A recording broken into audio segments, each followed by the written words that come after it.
Because the two greatest religions, the two most prominent religions in the world is Christianity and Islam, right? In Christianity, they worship in a wooden cross, right? And the reason it says stone is because Muslims pray to that stone in Mecca.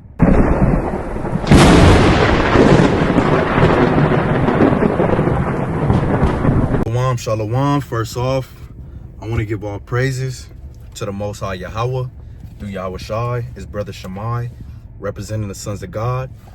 Today, we're going to go over the importance of remembering slavery and biblical history, right? So I want to go over a couple things. I'm gonna get into how the Europeans came and they start pushing their things, how the Arabs came in and pushed their things, and how they became superpowers in the earth, right? We're gonna go through a little bit of things real quick. So first off, I want to get the book of Romans. I want the book of Romans chapter 15, and I'm gonna give verse 4. It's the book of Romans chapter 15 and verse 4. For whatsoever things were written aforetime were written for our learning, that we, through patience and comfort of the scriptures, might have hope. So all these things in this book, in this Bible, that was written aforetime, it was all written for our learning, so that we could remember. This is a history book. It's a prophetical book. This book gives us times and laws and understanding and morals. This book gives us all type of things that are necessary for our daily life, right? And it's all for us to have hope, because during slavery, there were certain morals that were snatched away from us to where we couldn't depend on ourselves. And now we depend on the Europeans or whatever nation that we're scattered in. We depend on that nation now, right? So this book is just written to give us hope, right? So now I want to go to the book of Deuteronomy. Let's go into how these things were taken from us, how these morals were taken from us, how we ended up in captivity in the first place. This is the book of Deuteronomy, chapter 28. And I want verse 15. It says, but it shall come to pass, if thou wilt not hearken unto the voice of the Lord thy God, if thou wilt not hearken unto the voice of the Lord thy God, to observe, to do all his commandments and his statutes, which I command thee this day, that all these curses shall come upon thee and overtake thee. So the Lord made a covenant with the Israelites and said, if you don't follow my laws and commandments, I'm going to put these curses on you as a people, right? So let's go into some of these curses. Verse 48, therefore shalt thou serve thy enemy, which the Lord shall send against thee. So the Lord sent these enemies against us. The people that overthrew us and has overtaken us, the Lord is the one that sent them against us. He says, which the Lord shall send against thee in hunger. So when you want something to eat, you got to go to them. And in thirst, and in nakedness, and in want of all things. Whatever you want, you have to go to your enemies, according to the Bible. So the Lord is letting us know this. It says, and in nakedness and in want of all things, and he shall put a yoke of iron upon thy neck until he have destroyed thee. So the Lord is giving you the understanding on how he's going to make you dependent on him. He's going to make you dependent because he's going to put a chain on your neck. And when you have this chain on your neck, you basically getting broken in like a dog, you know. And once you're mentally destroyed, and when he takes those chains off of you, that's when you can't fend for yourself. You can't do for yourself, right? So it says, therefore shalt thou serve thy enemies, which the Lord shall send against thee, right? So now let's go to verse 64. It's the book of Deuteronomy 28:64. And the Lord shall scatter thee among all people from the one end of the earth even unto the other, and there thou shalt serve other gods, which thou nor thy fathers have known, even wood and stone. Because the two greatest religions, the two most prominent religions in the world is Christianity and Islam, right? In Christianity, they worship in a wooden cross, right? And the reason it says stone is because Muslims pray to that stone in Mecca, right? And these things, we're gonna get into all that, right? So you're gonna be serving gods of wood and gods of stone, right? So let's keep going. Let's go to verse 37. Let's jump to 37. It says, and thou shalt become an astonishment. So the nations, when they look up upon us, they're going to be astonished at our low estate. These are the people that used to rule the earth. They used to rule Europe in the Dark Ages. They used to, you know, they were so industrious as a people, and now they niggas, they sexy red, they shaking ass, twerking, right? Thou shalt become an astonishment, a proverb, and a byword among all nations, whither the Lord shall lead thee, right? So he said we will be a byword as well. So we won't be called the Israelites of the Bible. Blacks, Hispanics, and Native Americans are the Israelites of the Bible, but because we had those chains on our necks, we lost our morals, right? We don't have understanding. The Lord said that because of that, you know, we would be called proverbs and bywords. Now our names are changed. Now we're astonishment, right? Now we're looked down upon. The Lord said these are the things that'll happen to us for breaking his laws, statutes, and commandments, right? So now let's dig deeper. Let's dig deeper. Let's go into when this started. I want the book of First Maccabees. The book of First Maccabees. So this is First Maccabees chapter 1 and verse 1. So let's see how Christianity became prominent in the world. Christianity was first started by the Israelites, but it was then mixed with paganism. Let's actually get that first. Let's get Acts. I'm gonna go to the book of Acts real quick to get when Christianity when the first time Christianity was brought about or spoken of. So this is the book of Acts. The book of Acts chapter 11, and I want verse 26. All right, this is the book of Acts. Acts chapter 11 and verse 26. And it says, and when he had found him, he brought him unto Antioch. And it came to pass that a whole year they assembled themselves with the church and taught much people. And the disciples, so the disciples of Christ, were called Christians first in Antioch, right? The disciples of Christ were called Christians first in Antioch, right? That's where Christianity was first spoken of, right? But remember, we were under the Greek captivity. We were under Rome, right? And eventually that modern day Christianity started to kick in because they stopped us from following feast days. They stopped us from following commandments. They stopped us from following the laws of God. And they said that the laws are done away with, right? Let's get to that. This is going to be talking about Alexander the Greek. This First Maccabees chapter 1 and verse 1.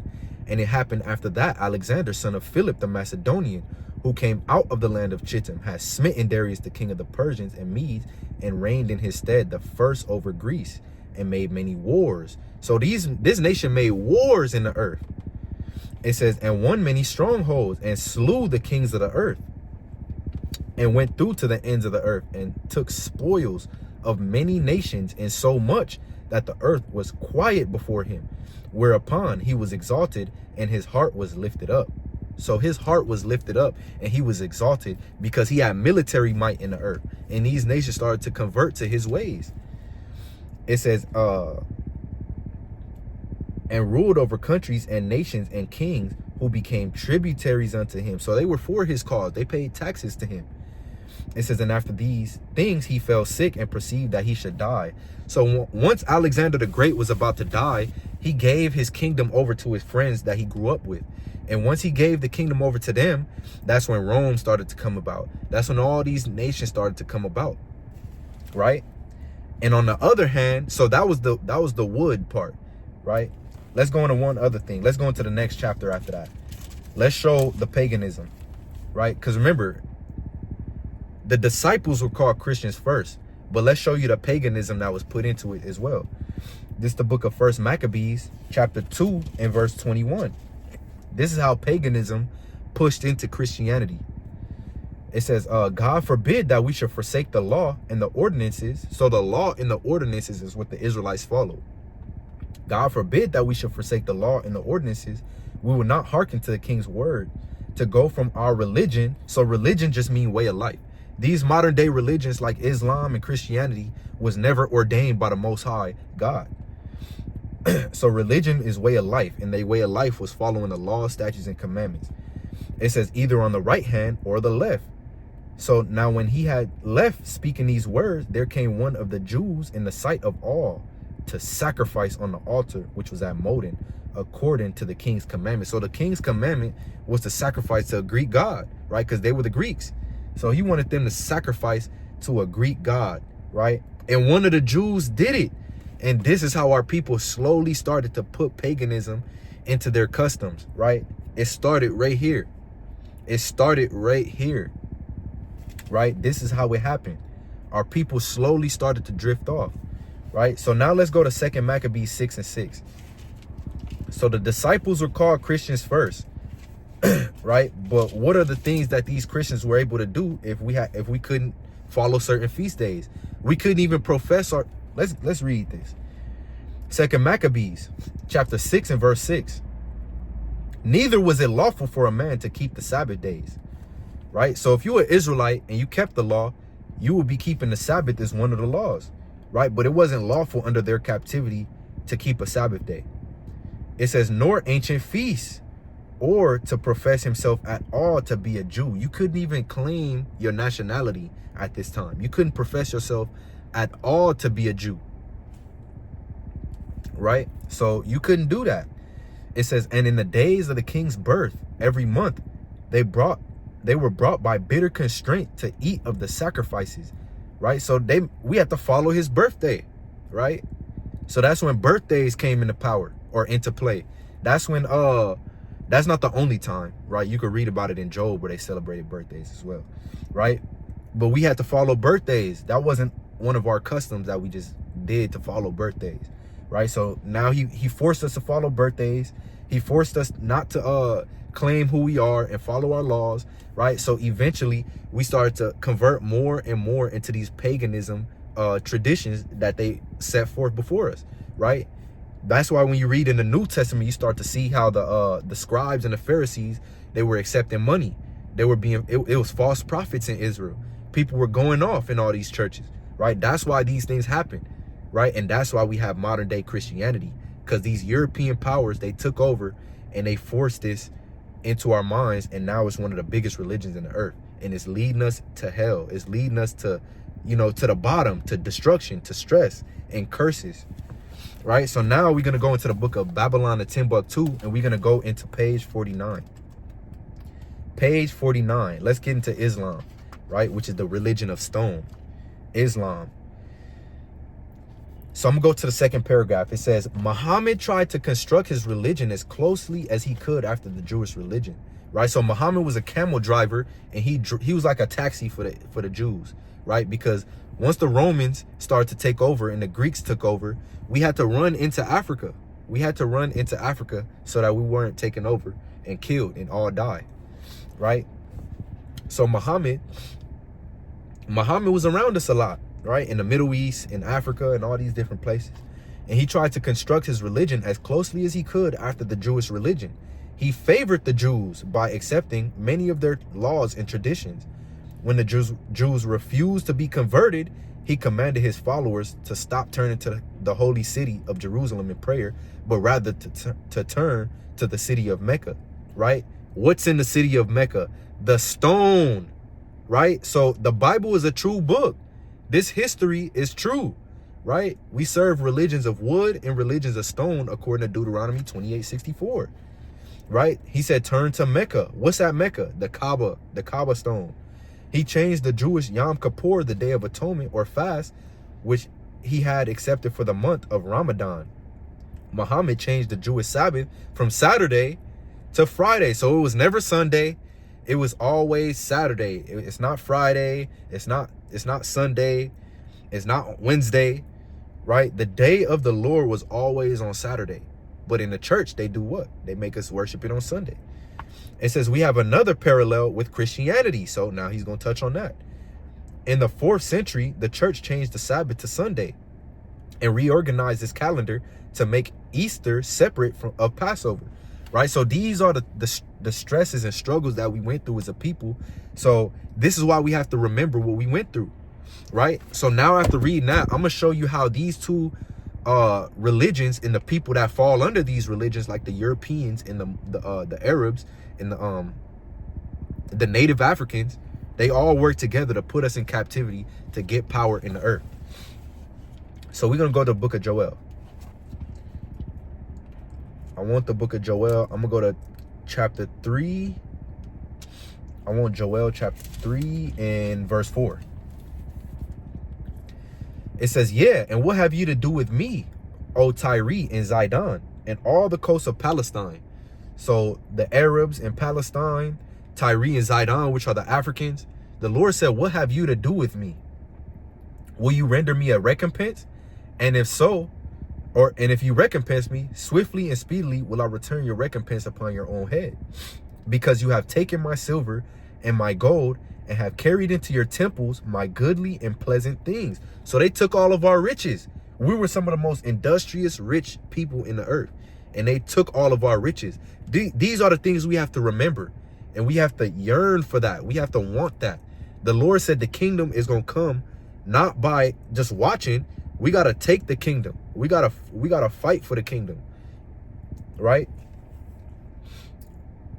It says, and carried into your temples my goodly and pleasant things. The children also of Judah and the children of Jerusalem have you sold unto the Grecians, the Europeans, right? So these Muslims and Arabs, they came together and they sold us along with the Europeans. So you had the triangular trade and the Atlantic Ocean in the Americas, right? And then you had the sub-Saharan slave trade going on in Africa, Northern Africa, and the Middle East, right? With the Arabs, right? And that's why Islam and Christianity are some of the biggest religions in the earth right now, right? And this is why we have to remember slavery. We have to remember slavery so that we could piece it together with who we are in this book, right? Because the Lord said the people that were going into captivity and slavery and being subdued by the Arabs, by the Africans, by the Europeans, these people were the Israelites, right? And how were they going to get to all these places? On ships, right? Let's go back to the book of Deuteronomy chapter 28, though. I want Deuteronomy 28, and I want Deuteronomy chapter 28, and I'm going to get verse 46. Deuteronomy 28:46. And they shall be upon thee for a sign and for a wonder. So he said these curses, us being put into slavery, us being taken over by these nations, our land being overthrown, our names being changed. The Lord said these curses are going to be upon thee for a sign and for a wonder, and upon thy seed forever, because thou serve not the Lord thy God with joyfulness and with gladness of heart. And now we're being ran by the eagle, the ruling kingdom in the earth that exalts itself as the eagle, right? And he tells you that in verse 49. It says, the Lord shall bring a nation against thee from far, from the end of the earth, as swift as the eagle flieth. A nation whose tongue thou shalt not understand. You look on the back of your quarter, you look on the back of the dollar, right? You see an eagle. The eagle is the emblem of the so-called white man, right? He's the ruling kingdom in the earth right now. And this is the nation that, is going to bring forth the end eventually. They're going to bring forth the end of the world, right? So this is the reason we have to remember slavery and understand slavery, so we could figure out what things were taken from us and how we could get that back, and what we need to do to be sealed in the end. Let's get the book of Revelations real quick to kind of end it off. I want Revelation chapter 7 real quick, and then all right, this is the book of Revelation. Revelation chapter 7 and verse 1. It says, and after these things I saw 4 angels standing on the 4 corners of the earth, behold, holding the 4 winds of the earth, right? So these ruling nations, or these angels, they holding these ruling nations from going to war, from going to all-out war, right? Because the Europeans and the Arabs, they helped each other get us out the land, and now they're fighting for the land in the Middle East right now, right? This is why we got to look into this stuff. We got to get our nationality back. We got to come back to the law, statutes, and commandments of the Bible. We the Israelites, right? And the only way we're going to attain that land that was taken from us is following the commandments of God and being sealed so we could get put back into the kingdom. right? So these angels are holding the four winds of the earth, that the wind should not blow on the earth, nor on the sea, nor on any tree. And I saw another angel ascending from the east, having the seal of the living God. And he cried with a loud voice to the four angels to whom it was given to hurt the earth and the sea, saying, hurt not the earth, nor the sea, nor the trees, till we have sealed the servants of our God in their foreheads. So we have to be sealed with these commandments in our forehead. We gotta keep the commandments of God to be sealed, right? Why do we need to be sealed? Because these armies are going to go to war. Let me show you that those four winds are armies. It says, and after this I beheld, and lo, there was this 2nd Ezra 13:5. It says, and lo, there was gathered together a great multitude of men out of number from the four winds of the heaven to subdue the man that came out of the sea. Right? Eventually, you keep reading on, it's going to talk about war. It was an all-out war in the end, right? So in the end, we have to be sealed with the commandments of God in order to be saved by the Most High God, right? And when we get saved, these nations are going to obliterate this earth that we see today. So it says, verse 3, Revelation 7:3, saying, hurt not the earth, neither the sea, nor the trees, till we have sealed the servants of our God in their foreheads, right? So we have to be sealed in our foreheads before this eagle overthrows itself, right? I want one last verse before we end this. One last thing before we end this. It's the book of 2nd Ezra, chapter 6 and verse 9. I want to show you that this eagle, which are the Edomites, they're gonna be the end of the world, right? The book of 2nd Ezra 6 and 9. For Esau is the end of the world, and Jacob is the beginning of it that followeth. So Esau is the so-called white man according to the Bible, right? Esau is the so-called white man according to the Bible, right? Alexander the Great, who they call the Great, he's the Edomite. And you can read about him in 1st Maccabees in the Apocrypha of the KJV Bible with the Apocrypha in it, right? Esau is the end of the world, and Jacob is the beginning of it that followeth, right? So yeah, man, with that being said, you know, it's just a quick little breakdown, quick little understanding of why remembering slavery is important, because you're gonna be able to piece these things together with the Bible to yourself, and figure out what you got to do, right? And what you have to do is follow the law, statutes, and commandments so that you can be sealed in your forehead. Let me get this real quick, because I want to really actually show that seal is the commandments. This is the book of Isaiah, chapter 8 and verse 16. Bind up the testimony and seal the law among my disciples. So the law, the commandments of God, the law, statutes, and commandments, that's the seal. So yeah, man, with that being said, I want to give all praise to the Most High Yahweh. Brother Shammai, out.